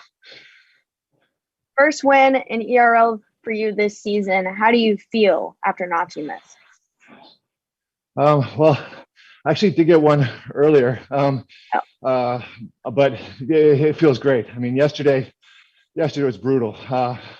All that Crybaby Hill, just at the end of it was a completely different feeling at the end of the race. I had nothing left in the tank. So today, flatter course, it's better for me. I'm a big rider, so it suited me better and had enough gas left in the tank to kind of go for it. So it felt good. Awesome. Thank you, Mason. Congratulations on the win. Brad, Lauren, back to you. Thank you, Emma. Well, another upset in the Echelon Racing League here in Week 4 as Mason Roca knocks down Jaden Jaeger to third spot, and a relatively big gap, all things considered. You remember it was 7/100ths of a second between our women's first and second place, a paltry 0.2 of a second between our men's first and second place. Oh, man, what a sprint finish. And like Roca said, like just timing it just perfectly. And then again, talking about how hard yesterday was and then how much of a rolling course today was, and that he was conserving as much energy as possible. You see the 3 watts per kilo essentially. Like, man, he saved a ton. And Usborne was so close, just right there on his wheel, but just couldn't pull it off. And then, yeah, what a long bomb from Jaeger. An impressive effort for all 3 around. Want to thank everybody here at the Echelon Racing League and, of course, the Intelligentsia Cup for helping make our virtual race happen today. Of course, our sponsors at Intelligentsia, Shimano, Intelligentsia Coffee, Bora, SIS, and the Tucson Bicycle Classic. I know we're excited about that, and I'm looking forward to a little warm weather this March. So, Lauren, I hope to see you there in Tucson. Oh, I will definitely be there. Don't you worry. I'm actually headed down there as soon as Cyclocross Worlds is over. Right on. Well, before we get there, we have the Joe Martin Stage Race coming up February 4th through 6th. Speaking of Arkansas, we'll be doing the virtual version of the Joe Martin Stage Race for our next stop of the Echelon Racing League. Then it's on to League Championships February 12th before riders head to the National Championships on February 20th. That will also be hosted on RGT, produced by the Echelon Racing League. So congratulations to our winners today. Rhea Mobbs upsets Jackie Godby in a big upset in our pro men's race as well. We'll be back for the Joe Martin Stage Race February 4th through 6th. We'll see you then, same place.